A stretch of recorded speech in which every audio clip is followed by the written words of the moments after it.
Good. Okay, it's 5 past. I think we can officially start our session.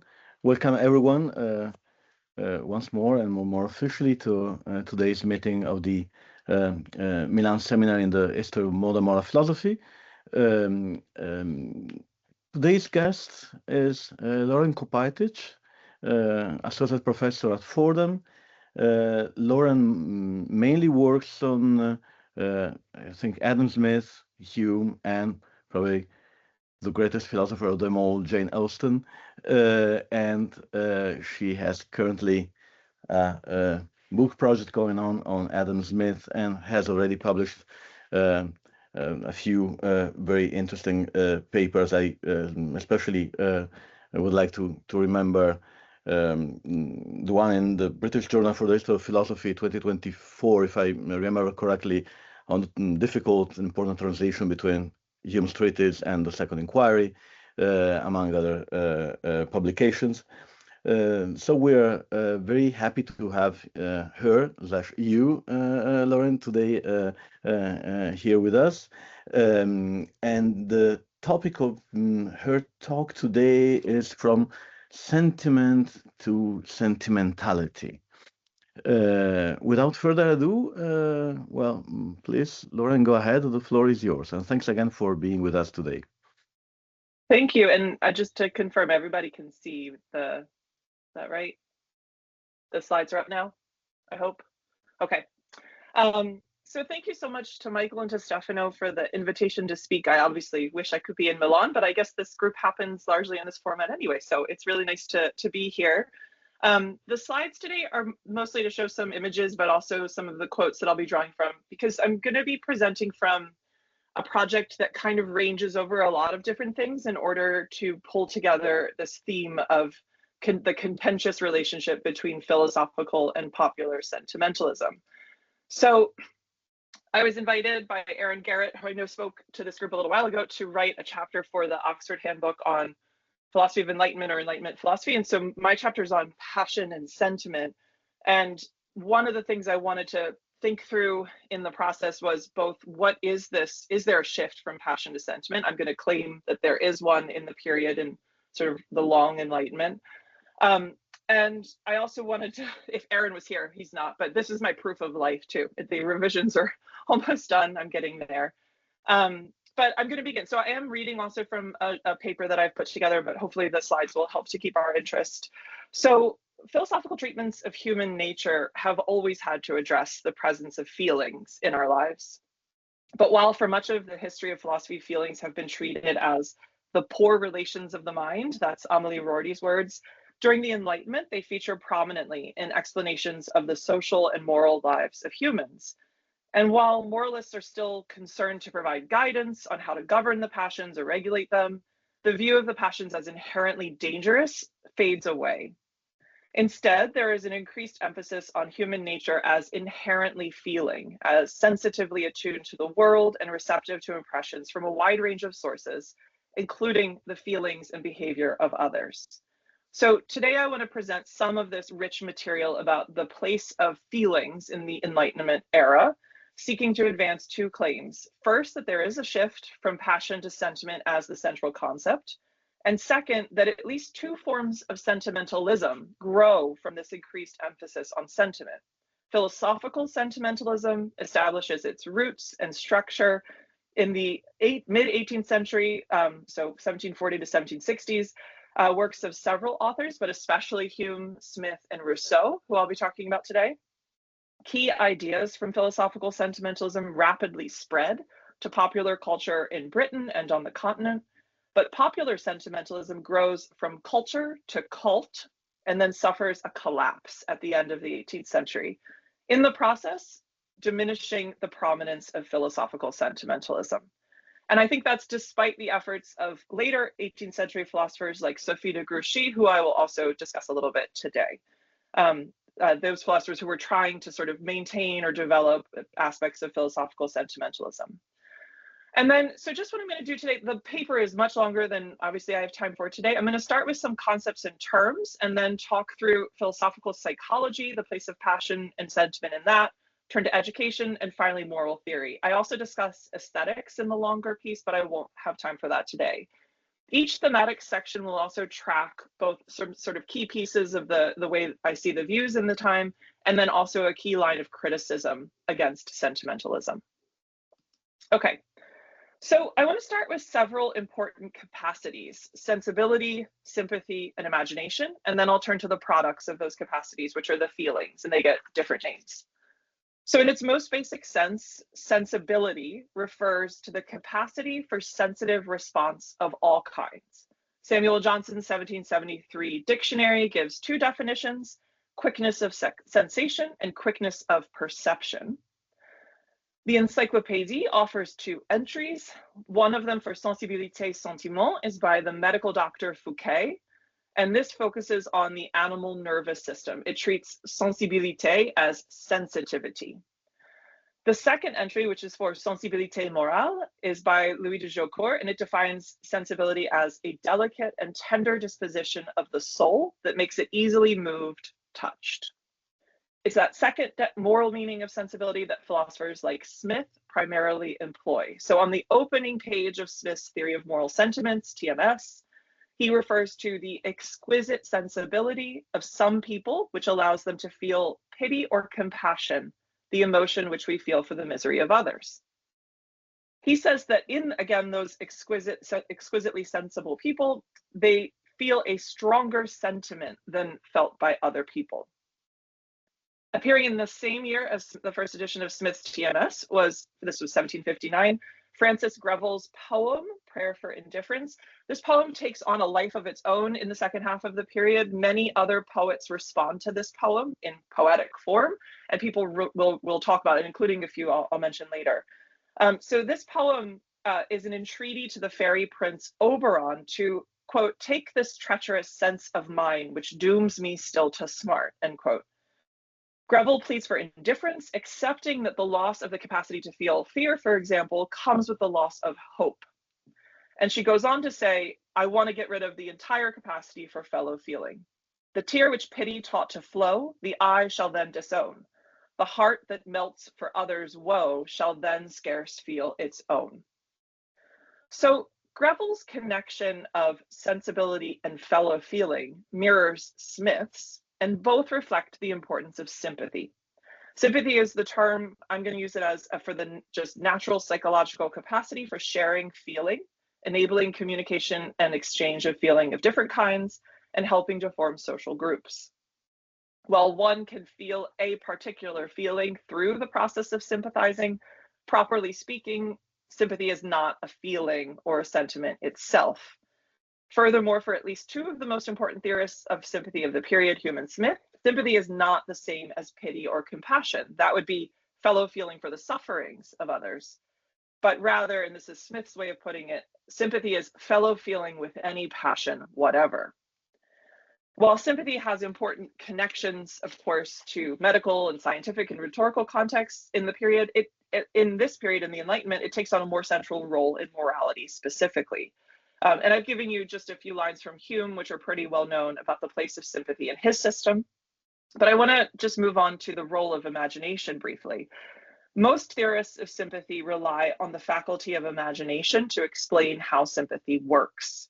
So as Smith puts this, and this is again on that first page of the Theory of Moral Sentiments, it is by the imagination only that we can form any conception of what are his, some other person's sensations. By the imagination, we place ourselves in his situation and become, in some measure, the same person with him, and thence form some idea of his sensations. So the basic idea is that through imagination, I'm able to recall and connect my past experiences to my perception of your present experience, and that allows me to imaginatively place myself in your situation.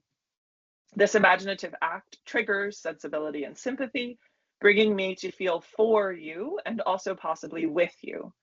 So imagination is crucially implicated in the basic moral psychology, but also later in the operations of sentimentalist moral judgment and in the explanation of how we can sympathize with fictional and historical characters who we can't actually see face to face.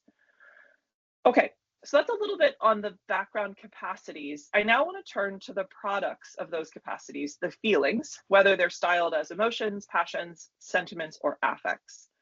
Today, I think this is still true. The most common term for a mental state with a felt quality is emotion. And while that term, whether in its French émotion or it's available to writers of the period, but it tends to have a narrower and more technical meaning, denoting a felt internal movement of some kind. So I set it to the side. Passion continues to be an important concept. I'm going to use it today, especially through the first two sections on psychology and education. It continues to be an important concept in term. It's used to individuate feelings, as we see, for example, in Hutcheson's essay, which discusses the traditional passions of love and hatred, desire and fear, joy and sorrow. Hume's treatise, of course, also works to categorize familiar passions like pride and humility, love and hatred, desire and aversion. But of course, using his new scheme of direct and indirect passions, calm and violent passions, and strong and weak, instead of the more traditional schemes that he would have inherited. Additionally, passion continues to be used to refer to especially strong or violent passions, and occasionally to specific feelings that tend to appear in a strong form. So, for example, Samuel Johnson's dictionary, again, the third definition of passion in Johnson's dictionary is just anger. And the fifth definition of passion is love. So despite these continuities of, passion continues to be important in the period, Amélie Rorty notices at some point, quote, yeah, this is on the side, during the period from Descartes to Rousseau, the mind changed. Instead of being reactions to invasions from something external to the self, passions became the very activities of the mind, its own motions. And that's again quoting from Rorty. Marking this transition, passion to sentiment, or what happens to passion or feeling, is challenging because while Samuel Johnson again, maintains in the 1755 edition of the dictionary that the primary definition of passion is, quote, any effect caused by external agency, unquote. So that's 1755. Hume, in Book 2 of the treatise, so 1739, demarcated a class of passions so calm in their operations that they are very readily taken for the determinations of reason. So that's a distance, it's a 15 or so years apart, and yet we see quite a difference in the way they're thinking of them. Furthermore, as Amélie Rorty puts it, the way of putting the transition, it highlights the instability inherent in this shift, with passions, traditionally understood as states to which we are passive, becoming activities of the mind. And I want to claim that this instability is connected and might have helped to back the meteoric rise in the popularity of the term sentiment. So as Susan James and others have shown, and here I'm going to quote from Susan James, philosophers began to reassess the conventional wisdom that our emotions are predominantly destructive and treacherous, end quote. With this reassessment, we get a newly positive valuation and assessment of feeling. So if feelings are the very activities of the mind, in Rorty's words, or in Susan James notes, the divinely planted seeds of virtue, then they could be tended with care and diligence. But while the older terms passion, and I think also affect, retained associations with perturbation or disease or suffering, that newly imported French term sentiment became a convenient alternative, which would be free of that baggage. So, like passion, the term sentiment is also in flux. It undergoes important and varied changes in meaning in both British and Francophone contexts in the 18th century. So to give some examples, in the 1773 edition of the dictionary, Johnson defines sentiment as thought, notion, opinion. The earlier Encyclopédie entry, which I already mentioned, which was by Fouquet, the medical doctor, linked sensibilité with sentiment, and then offered a lengthy medical description of those capacities. At the same time, sentiment, spelled S-E-N-T-I-M-E-N-S, so without the T, is used throughout the encyclopedia to refer to thoughts and views and opinions of different thinkers, as when, and I've just given you an example here, the author of the entry on Aristotelianism describes Cicero as having attributed certain philosophical sentiments to Aristotle. And then this is a little complicated, but alongside this, we also see this if we track this text called Chambers's Cyclopedia, which went through many editions. So in the 1741 edition of Ephraim Chambers's Cyclopedia, there was an entry that defined sentiment as a general name for all the ideas consequent on the operations of the mind, even for the operations themselves. When we move to the 5th edition, 1786 to 88, we get a new definition here, and it's a definition that actually borrows from James Beattie's 1770 essay on the nature and immutability of truth. So here it is. It's almost a verbatim use of Beattie. The word sentiment, in its true and old English sense, signifies a formed opinion, notion, or principle.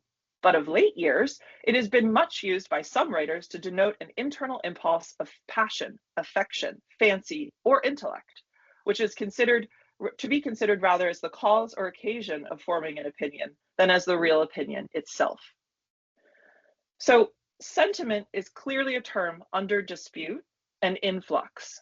It retains the sense of a thought, opinion, or judgment throughout much of the period, while also gaining the sense of a feeling, an affective response that could in turn produce further feelings or impulses. So Hume is a likely candidate. I'll just go back for 1 second. This is coming from Beattie, and given what we know about the 1770 essay, it's likely that Hume was in his mind as one of these writers that is changing the meaning here, one of these new writers. So Hume is a likely candidate for this, and Hume, of course, arguably takes up French sources in the use of, or the more prominent use of sentiment. There is scholarly debate about which French sources Hume might have used, and I've just mentioned two, Madeleine de Scudéry, who you have the image here of the map of love, or the Abbé Dubois. And Abbé Dubois is the one that's cited by both Peter Jones and Amy Schmitter as a very likely source for Hume's use of sentiment. I want to note, though, that in those sources in the French, Scudéry, Dubois, sentiment also continues to indicate both a judgment and a felt response. So it contains that ambiguity that Peter Jones finds in Hume's use. And so here I have a quote from Peter Jones. Jones says, Hume uses sentiment by which he sometimes means emotion, passion, sometimes judgment, opinion. Indeed, for him, the term treacherously covers both feeling and thought, which are otherwise often kept apart by the notions of impression and idea. And I've given you just two examples from Hume, one from the History of England, and then one from his advertisement, where he describes, he uses sentiment in each of these ways. So I want to be quick there. I'm going to move on because I also want to talk about Samuel Richardson, who's probably less known to many people. Samuel Richardson is also a very central figure in the Anglophone spread of the terms sentiment and sentimental. One of the earliest Anglophone uses of sentimental, I believe, comes from this 1749 letter from Dorothy, Lady Bradshaw, who was one of Richardson's primary correspondents. And this is a great letter. So she asks, "Pray, sir, give me leave to ask you, I forgot it before, what in your opinion is the meaning of the word sentimental, so much in vogue among the polite, both in town and country? In letters and common conversation, I've asked several who make use of it, and have generally received for an answer, it is sentimental. Everything clever and agreeable is comprehended in that word. But I'm convinced a wrong interpretation is given, because it is impossible everything clever and agreeable can be so common as this word. I am frequently astonished to hear that such a one is a sentimental man. We were a sentimental party. I've been taking a sentimental walk." So Richardson's answer doesn't survive, but he tended to be critical of the vogue for everything sentimental. Nonetheless, his best-selling novels, Pamela, and then Clarissa, and then later Charles Grandison, likely contributed much more to the popular spread of the term sentiment and the coining of sentimental than did Hume's or Smith's or any other philosopher's work. These novels and the sentiments portrayed in them and produced by them and their readers reached an incredibly wide readership and influenced subsequent authors of important sentimental literature in English and French, including, of course, Rousseau and Diderot and lots of other people. They also maintained, Richardson's use of sentiment and sentimental also maintained the fruitful ambiguity in sentiment. And I've given you on the slide here one of the headers when Richardson was preparing the third edition of Clarissa. He actually gathered what he calls the moral and instructive sentiments. And these include headings like rakes, how to avoid. And so there's both a kind of instructive, it's meant to move you or convince you of something, and also just tell you where to find these different pieces of advice. So, as should be clear, both passion and sentiment were multivalent and complex terms throughout the Enlightenment, used in different ways by different writers, sometimes explicitly discussed and debated, and in flux throughout the period. Nonetheless, while passion continued to be a valuable term for authors engaged in different projects, I do think it was difficult to rid this concept of its associations with passivity and the concomitant sense of feeling as something external that happens to an agent. Of newer coinage, sentiment didn't have those associations, and it becomes the dominant concept for the kinds of feelings that can be the basis for morality and social harmony. And that's where I want to turn now. So what does it look like now that we've got this more clarity about the conceptual and the terminological landscape? Let's see where feeling is showing up and taking central significance in different areas of philosophical thought. So I want to start with psychology, then I'll turn to education, and finally moral philosophy. So responding to earlier works exhorting us to eradicate the passions, Alexander Pope, in his essay on man, asks, but what composes man can man destroy? He classes the passions as modes of self-love that have to be regulated by reason, but Pope holds that they nonetheless compose the human being. He writes, love, hope, and joy, fair pleasures, smiling train. Hate, fear, and grief, the family of pain. These mixed with art and to due bounds confined, make and maintain the balance of the mind.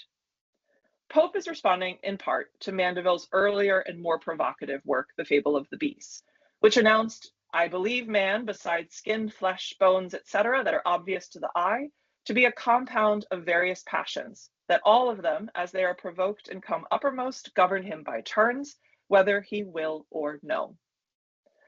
Pope accepts Mandeville's claim that the human is a compound or composed of passions, but rejects the idea that we are wholly governed by the passions, that they govern us whether we will or no. And Pope goes on to say, I do have this on your side, that even for the strongest passion in an individual, reason is here no guide, but still a guard. 'Tis hers to rectify, not overthrow, and treat this passion more as friend than foe. So for Pope, reason can rectify the ruling passion by turning it from a vice into a virtue. And he uses horticultural metaphors to describe this. He says, see anger, zeal, and fortitude supply, even avarice, prudence, sloth, philosophize. So you have to, what he's saying here is you can turn, the reason can do the work of turning anger into fortitude or sloth into philosophy. And it's done as the careful gardener does his work, by grafting an ungrateful specimen onto savage stocks. I didn't put those quotes in there, but to coax them to bear fruit. And this is what he says in conclusion. The surest virtues thus from passions shoot, wild nature's vigor working at the root. So responding to these same points in Mandeville, and likely also Pope from what we know about Emily du Châtelet's time, this time of her life, was Emily du Châtelet. So Felicia Gottman has shown that du Châtelet probably began her French translation of Mandeville's Fable of the Bees in 1735. And it was likely a collaborative project of translation and discussion with Voltaire, with whom she was living at the time. But Gottman has shown that the work, the translation itself, is written by du Châtelet. It was probably also the time that she conceived some of her discourse on happiness, which I'll talk about in a second. Du Châtelet's translation is, as Gottman has argued, much better understood as a transformation because she makes a lot of changes to Mandeville's text. So her treatment of the passage that I just read from Mandeville, which I've reproduced here, is a good case to see this. So I've given you the French for what she provides. I just want to read the bolded part here. So again, she's taking, this is supposed to be a translation, and here's what she does with the second part of Mandeville's line. Ces passions nous gouvernent tour à tour et sont la source de nos vertus et de nos vices. So du Châtelet is maintaining the claim. You can see the et composé, so we're composed of passions, but she removes Mandeville's claim that the passions govern us whether we will or no. That's not present in the French. She also adds her own claim that the passions are the source of virtue and vice. That was in Pope, it's not in Mandeville, but it's back here in du Châtelet. In her later discourse on happiness, du Châtelet also repeats these points. So she argues for the necessity of the passions in happiness, for our happiness, and she writes, in order to be happy, one must have freed oneself of prejudices, one must be virtuous, healthy, have tastes and passions, and be susceptible to illusions. And she goes on in that essay to urge the individual to examine herself to learn what particular passions compose her, for Du Châtelet, her passions, the ones that she talks about, are a passion for fine food, for gambling, famously. She's an interesting discussion of gambling, love of study, puppet shows, romantic love, and so on. You have to figure out what you're composed of in order to learn the most happiness-conducing way of satisfying those passions. So this three-part exchange on passions and human psychology helps to set up several important features of the Enlightenment era discussions of the place of feelings in our psychology. First, the human being is considered a compound or composition of passions. Second, passions are understood as motives or impulses to action. Third, humans have characteristic passions or complexes of passions. They may also have a ruling passion, a predominant, tendency that can be virtuous or vicious. Fourth, there are methods for governing or regulating the passions of an individual. Different methods, and different authors will advise different ones. And these allow for the cultivation of a more preferred passionate complexion or for the pursuit of happiness. These are all seen in Hume, and in the longer paper I spent some time showing that. I suspected that Hume was fairly well enough known that I didn't need to go through some of that material here. But I think we see Hume obviously has all of these views with a slight twist on what are the methods for governing or regulating passion, where reason is no longer given that role to play. So even if you're interested in sort of what you're like so that you can better find your path to happiness, if you're interested in what other people are like so you can come to understand them better, all of this information about the passions, their tendencies, how they function in human psychology are all going to be valuable in your efforts to understand yourself and other people. But if, this is our first problem, individual character is determined, at least in part, by your passions and sentiments, and if our moral judgments target the passions and sentiments of other people, then we need reliable access to and information about those passions and sentiments. But it was very common in the period to worry about that access. So David Marshall gives a version of this that I've just used here. David Marshall calls this the epistemic problem of sympathy, and he writes, since we cannot know the experience or sensations of another person, we must represent in our imagination copies of the sentiments we ourselves feel as we imagine ourselves in someone else's place and person. But of course, those are copies or representations. And while it may seem straightforward enough to expect to read inner feeling from outward expression, with the rise of popular sentimentalism and the vogue for highly visible, strongly expressed feeling, critics started to worry that fine feelings were being faked. So in the philosophical works of Hume, Smith, and de Grouchy, who we're going to spend a little bit more time on in a second, significant personal and social value attached to being someone who felt sentiments, who had sensibility, who was sympathetic. And the value attached to being a man or woman of feeling was echoed and amplified in popular literature as well. So Hannah More, I've given you a bit from her. This is her response to that Greville poem, The Plea for Indifference. It's about 20 years after. Hannah More can effuse in her poem, sweet sensibility, thou keen delight, while also noting that the exclamations, tender tones, fond tears, and all the graceful drapery feeling wears may be very easily counterfeit. Critics were concerned that spectators would be sympathizing with artful expressions or signs of feeling, taking them to be truthful indications of actual feeling, and thereby acquiring misinformation about the passions and characters of others. Similarly, characters of exquisite feeling were also ridiculed for their foolishness. So I've given you an example from Lawrence Stern's Sentimental Journey, which follows Yorick as he travels through France and Italy, reading the subtlest cues with very strong confidence. And just for an example, after a scene, after he's been confronted by the maître of a hotel for traveling without a passport, his recently employed manservant, Lafleur, he hasn't known this person for very long, takes 3 steps toward Yorick, while the maître takes 3 steps back. And Yorick concludes, from that single trait, I knew his character as perfectly and could rely upon it as firmly as if he had served me with fidelity for 7 years. Yorick is, throughout the text, comically willing to trust the instinctive movements of his heart. And this gets spoofed, I think, at its sort of most hilarious in Jane Austen's early Love and Friendship, which is Juvenilia, which offers a heroine, Lara, This is an epistolary novel, so it's all Laura's letters. And Laura writes in one of her letters that her only fault, if a fault it could be called, was a sensibility too tremblingly alive to every affliction, end quote. And when she meets another young lady, Sophia, for the very first time, they have an instant connection.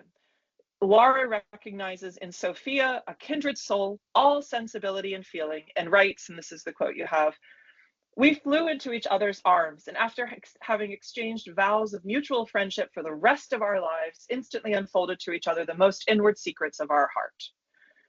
In that state of rapturous feeling and sympathy, they witness the reunion of two dear friends, and the sight is so overwhelming that in one of Austen's, I think, most bitingly funny lines, the two young ladies fainted alternately on a sofa. And so we get the portrayal of these sentimental characters, again, in popular fiction, and they tread a line between sympathetic and silly. They possess sentiments and fellow feeling that are too fine for the sordid world they occupy, and they often provide examples of how easily a spectator may be fooled when all one has to rely on are expressions and outward signs of feeling. So I want to move on now to education. Enlightenment era discussions of feeling regularly focus on how to control or manage feelings, and in this way they're continuous with earlier approaches to the passions and the government of the passions. But where earlier works on the government of the passions were largely aimed at adults, the 18th century sees an increased attention to the passions of children and the methods for shaping the passions in early education. I want to move, I could talk about other people. I want to move directly to Rousseau, and I'm going to start with his second discourse, where, again, I'm sure this is familiar to many. Rousseau argues that passions like fear, greed, and contempt are latent in the pre-social human, only become active after humans begin to gather in stable social groups. Responding to Mandeville again, Rousseau argues against Mandeville that pity is a natural disposition to feel for the sufferings of others, and it's active in the pre-social human, working as a curb on self-love. Rousseau famously characterizes our transition from the state of nature to civil society as a fall from contentment to corruption, and he marks sexual passion as the catalyst. It's activated as soon as competition is attached to the merely physical passion of gratification.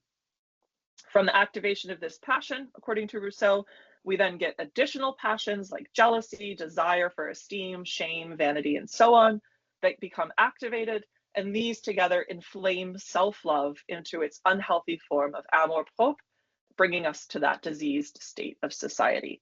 So that's the version we get in the second discourse. And then, of course, Emile retells this story. Emile seeks to show how, through careful education of a child, it's possible to raise them to the age of out activating amour-propre, inflaming sexual desire, or prompting the passions. When Emile is 15 years old, Rousseau tells us he is alone in human society. He counts on himself alone. He has a heart that is free and without passions. Amour-propre, the first and most natural of all the passions, is still hardly aroused in him. Teenage Emile is free of passions, but importantly, in the context of Emile, the project isn't to keep him this way. Rousseau thinks it's impossible to keep a human being free of passions forever, for our passions are the principal instruments of our preservation. It is therefore an enterprise as vain as it is ridiculous to want to destroy them. What the tutor does is aim at managing the birth of those passions so that they arrive at the right moment with proper preparation. And to do this, what the tutor does is to harness pity and use it to connect Emile's sensibility to his fellow humans, to activate fellow feeling, as opposed to just feeling for oneself. And here I have a long quote from Emile from book 4. Sentiment must enchain imagination, and reason silence the opinion of men. The source of all the passions is sensibility. Imagination determines their bent. This is then the summary of the whole of wisdom in the use of passions. 1, to have a sense of the true relations of man with respect to the species as well as the individual. 2, to order all the affections of the soul according to these relations.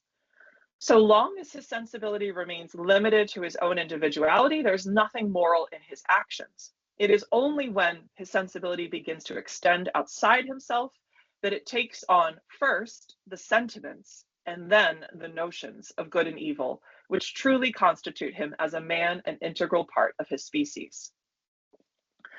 So Rousseau situates the management of the passions within the context of education, and he builds his approach to the proper management of the passions around the importance of cultivating sensibility and imagination so as to produce sentiments of morality. Those sentiments are going to be directed toward the suffering of other people, and this is why pity is the first relative sentiment which touches the human heart according to the order of nature. So I want to be really brief with some of Rousseau's influence. Rousseau is influential on many educational writers. I'm going to talk about Sophie de Grouchy here. If you don't know Grouchy, Grouchy wrote the Lettres sur Sympathy, which were appended in 1798 to her French translation of Smith's Theory of Moral Sentiments. So the only real extended philosophical work we have of her is in conversation with Smith, but it's also in conversation with Rousseau. So Grouchy is responding to both of them, and Grouchy emphasizes the importance of an education focused on sensibility and sympathy. She writes, "How important it must be, therefore, to exercise children's sensibilité to the point where it will continue to develop as much as it is capable of, so that it can no longer be dulled by those things in life that tend to lead sensibilité astray. Among those things that lead sensibility astray are vain and selfish passions." And this is where Rousseau comes into her conversation. So this is, it's clearest, I think, in letter 4, which is where she discusses the corruption of human nature. And I've given you a long paragraph here.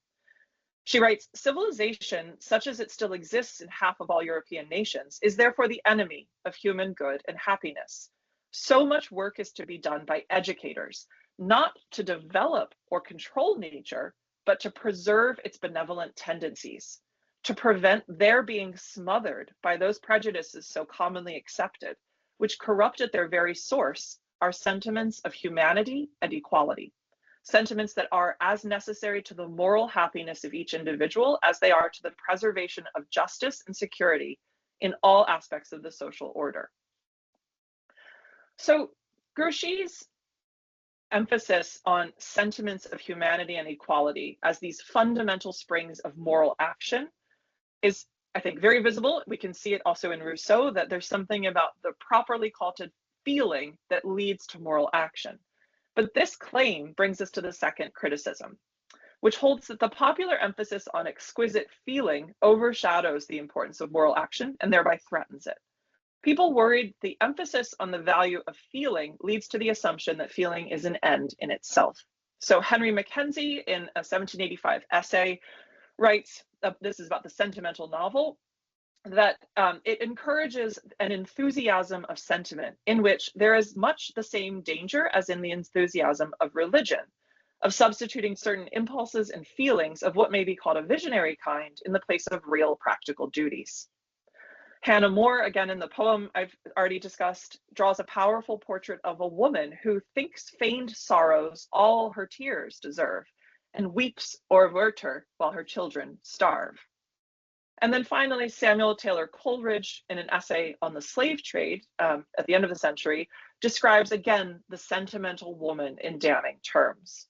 "She sips a beverage sweetened with human blood, even while she's weeping over the refined sorrows of Werther and Clementina. Sensibility is not benevolence. Nay, by making us tremblingly alive to trifling misfortunes, it frequently prevents it and induces effeminate and cowardly selfishness." Sensibility is not benevolence, proclaims Coleridge, and despite the claims of Grouchy, Rousseau, and others, the project of cultivating sensibility and feeling as the method for producing benevolence and moral action was suspect. The focus of this criticism, I want to note, is overwhelmingly on the enervating effects of sympathy with fictional feeling, because there is, of course, no action I can take to save or help Werther. I can't be negligent in failing to connect my sympathy for him with moral action. But if I am so sapped from my engagement with a sentimental novel or play that I let my children starve, as Moore says, or I sweeten my tea unthinkingly with sugar obtained through the labor of enslaved humans, as Coleridge accuses, then something has gone wrong. Okay, so I want to turn to my final section here on moral philosophy. So arguably the most important Enlightenment era engagement with passion and sentiment is in the development of moral theories that place a premium on feeling, whether that's a moral sense theory of Shaftesbury or Hutcheson, or the sympathy-based sentimentalist theories of Hume and Smith. The newly positive valuation of sensibility and feeling paves the way for these developments. And I want to discuss three figures here: Hume, Smith, and Grouchy. I'll discuss Hume and Smith together because there's a lot of commonalities. So the moral theories of Hume and Smith hold that the foundation for morality is feeling. And I've given you some of the representative passages here. So having argued that vice and virtue in Hume are not discoverable merely by reason or the comparison of ideas, Hume concludes, it must be by means of some impression or sentiment they occasion that we are able to mark the difference betwixt them. Morality, therefore, is more properly felt than judged of, end quote. For Smith, Smith holds that virtue consists in propriety, and he clarifies that this tenet conforms with a range of views, but he goes on to say, none of those systems either give or even pretend to give any precise or distinct measure by which that fitness or propriety of affection can be ascertained or judged of. That precise and distinct measure can be found nowhere but in the sympathetic feelings of the impartial and well-informed spectator. In these succinct formulations, Hume and Smith both use the term feeling, but in the more developed versions of their views, sentiment is the preferred term for feelings that serve as the foundation for morality. So just to give a schema here, human beings have sensibility, a natural capacity to be affected in different ways that allows them to experience feelings like passions and sentiments, and then you can individuate them more. Humans can share and exchange feelings through sympathy, and they can consider or reflect on feelings, whether they're felt originally or sympathetically, forming feelings about feelings. Sentiment, I hold, is the term most often used for second-order feelings, and moral sentiment for feelings, second-order feelings that arise from the consideration of character traits, motives, and actions. So the last thing I want to note is that an important feature of the moral sentimentalism of Hume and Smith is the focus on the spectator. For both, the spectator is sympathetic and curious, but also disinterested or impartial. And the spectatorial focus of Hume and Smith means that the basic moral scene is a social and sympathetic one. It's between at least two people enabled by sympathy. Hume and Smith also each offer sophisticated accounts of how we come to feel normative moral sentiments, by which I mean moral sentiments that properly determine our moral judgments. For Hume, a moral sentiment is properly felt when one moves out of their own peculiar point of view, adopting instead, as he says in the treatise, some steady and general point of view from which to consider durable character traits of an agent and their regular effects on those who interact with them. Similarly, Smith holds that while we feel sentiments of approval or disapproval all the time, it is only those sentiments of the impartial and well-informed spectator that can serve as the precise and distinct measure of propriety and approbation. So he gives us those two criteria for proper moral sentiments there. And Smith even says that we can correct our initial sentiments of approval and disapproval by supposing that spectator, an impartial and well-informed spectator, which would be an imaginative exercise that, when practiced and refined, provides me with the famous man within the breast. So again, to move to Grouchy, who's writing at the end of the century in a very different context of revolution and unrest, she offers yet another sophisticated development of these earlier moral sentimentalist frameworks. She focuses on the importance of our sympathetic response to suffering, but like Smith and Hume, recognizes this response alone is insufficient for morality. And she writes, the sympathy we feel for physical suffering, and which constitutes part of what we call humanity, would be a sentiment too transient to be often useful were we not capable of reflection as well as sensation. Grouchy does not offer a systematic account of what she means by reflection, but she makes it clear that reflection functions to focus our attention on our sympathetic responses to suffering, thereby cultivating them and deepening them. She says that reflection on feeling can make an active and permanent sentiment out of the humanity in our souls. She also says that the sentiment of humanity is like a seed placed deep in men's heart by nature, but that it should become a principle of the soul, germinating and growing through reflection. thereby normatively guiding one's responses and actions. Grouchy is less interested in the spectator and focuses more on moral agency. And in her treatment of the origin of moral ideas, Grouchy articulates the effective consequences of moral action. She writes, "Performing good deeds naturally brings us pleasure, but another sentiment is born out of that pleasure, the satisfaction of having done good." She claims that this sentiment can be long-lasting, and thereby, in becoming long-lasting, becomes general and abstract. Her interest in reflection and her focus on moral agency help explain her explicitly and somewhat unusually stated view about a dual foundation for morality. So she says, our moral sentiments originated in natural and unthinking sympathy for others' suffering. So that's our moral sentiments, and our moral thoughts, our idées moraux, originated in reflection. And she claims, therefore, we cannot say that morality is grounded in sentiment alone, as it is reason that teaches us what is just and unjust. But it is even less arguable that it be grounded solely in reason, as reason's judgment is nearly always preceded by and followed by a sentiment that asserts and ratifies it. Grouchy's moral philosophy, again, 1798, written at the end of the century, finds a way to place feeling at the center of the frame while also showing how feeling must be protected by educators, as we saw before, and then cultivated through reflection. So as we've seen from Hume, Smith, and Grouchy, moral philosophers who find an important, even foundational role for sentiment also clearly specify the importance of reflection, reasoning, and judgment in moral evaluation. Nevertheless, these complexities in their views are often lost, leaving the critics of sentimentalism largely aiming not at philosophical sentimentalism, but at the more popular versions. And I want to give two versions of this criticism. So in Reid's essay on the active powers of the mind, he writes, authors who place moral approbation in feeling only very often use the word sentiment to express feeling without judgment. This I take likewise to be an abuse of a word. Our moral determinations may with propriety be called moral sentiments, for the word sentiment in the English language never, as I conceive, signifies mere feeling, but judgment accompanied with feeling. I'm not going to read the rest of that. Reid's allegation returns us to the contested meaning of sentiment. As we saw above, the term was unstable throughout the 18th century.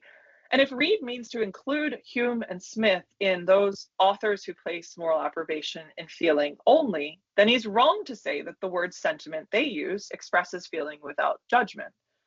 In fact, sounds like he's agreeing with the way they use sentiment. I'm not using Grouchy here because Grouchy postdates Reid, so I don't want to include her in this. But Hume and Smith are both committed to the claim that the origin of a moral distinction is a feeling. Neither Hume nor Smith is committed to the strict and total separation of feeling and judgment. For Hume, of course, it is only reason alone that cannot directly govern the passions from the treatise. And of course, in the second enquiry, we get an even more nuanced view where he writes, in order to pave the way for a moral sentiment and give a proper discernment of its object, it is often necessary, we find, that much reasoning should precede, and he goes on.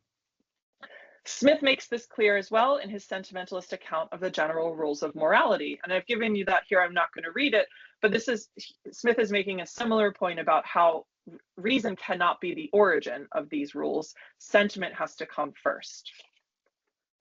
And what I want to say here is, for the philosophical sentimentalists, it's not sufficient to call sentiment a mixture of thought and feeling and just leave it there.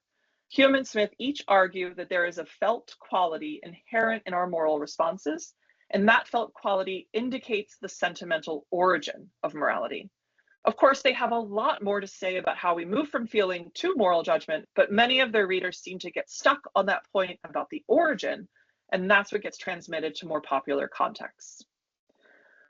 So, on that point, the final criticism.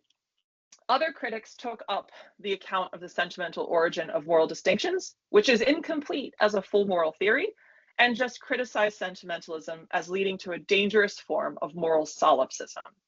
So I want to take our lead from Rousseau here, who in Emile has the Savoyard vicar, so this is yet another voice within the text, declare that morality is written on the heart.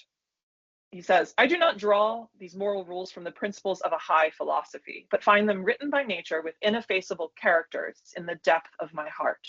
I have only to consult myself about what I want to do. Everything I sense to be good is good. Everything I sense to be bad is bad. In this case, the Savoyard Vicar, the authority of the inner principles is derived from divine authority. But as confidence in such divine backing erodes across the Enlightenment period towards the Revolutionary period, characters persist in claiming the sanctity of their own judgments, sensed intuitively or instinctively. And we can see this again vividly in Jane Austen in Sense and Sensibility. Sense and Sensibility was published in 1813, but it was begun as early as 1795, again as an early epistolary novel. So after committing a minor social infraction, the character Marianne Dashwood, who is a devotee of sensibility, responds to her older sister Eleanor's rebuke of impropriety in this way. If there had been any real impropriety in what I did, I should have been sensible of it at the time, for we always know when we are acting wrong. And with such a conviction, I could have had no pleasure. Of course, Marianne did have pleasure that day, so she's saying that was my evidence.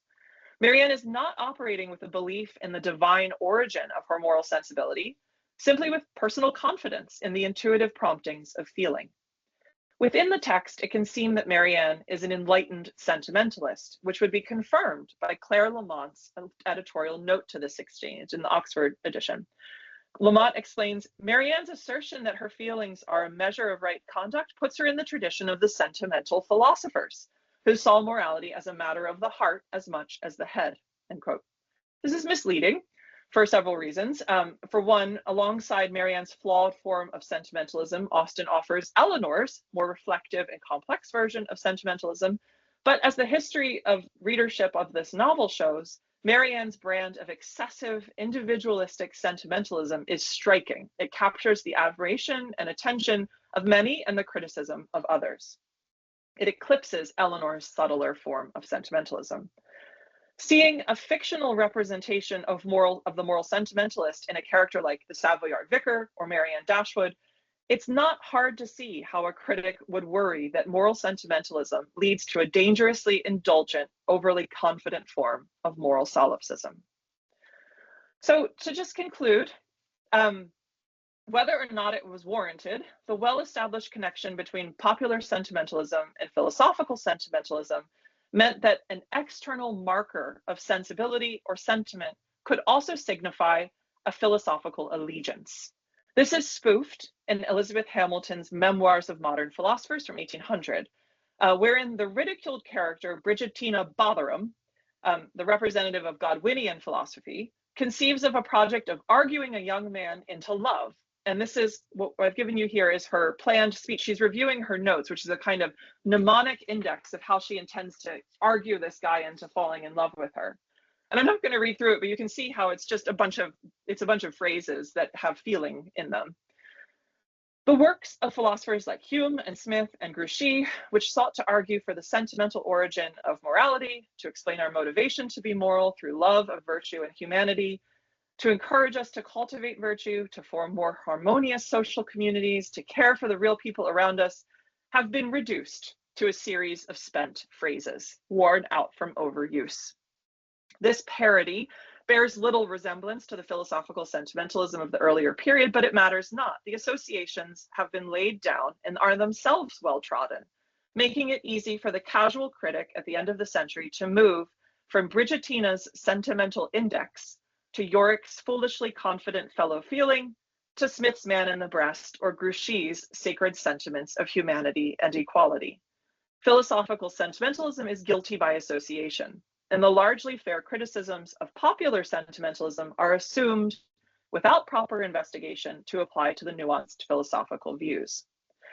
In its heyday, feeling was at the center of many of the most important areas of Enlightenment thought, but at the end of our period, one of the keenest critics of sentimentality, Mary Wollstonecraft, had noticed in her vindications of the rights of woman that encouraging feeling all too often rendered individuals weak, enervated, self-indulgent, troublesome to others, and miserable.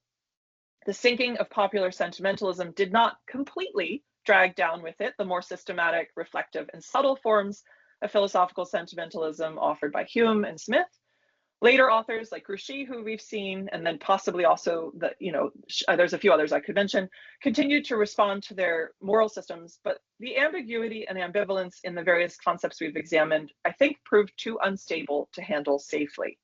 As Wollstonecraft notes, referring to Johnson's definition of sensibility, which we saw at the beginning, there's nothing more to this than the most exquisitely polished instinct.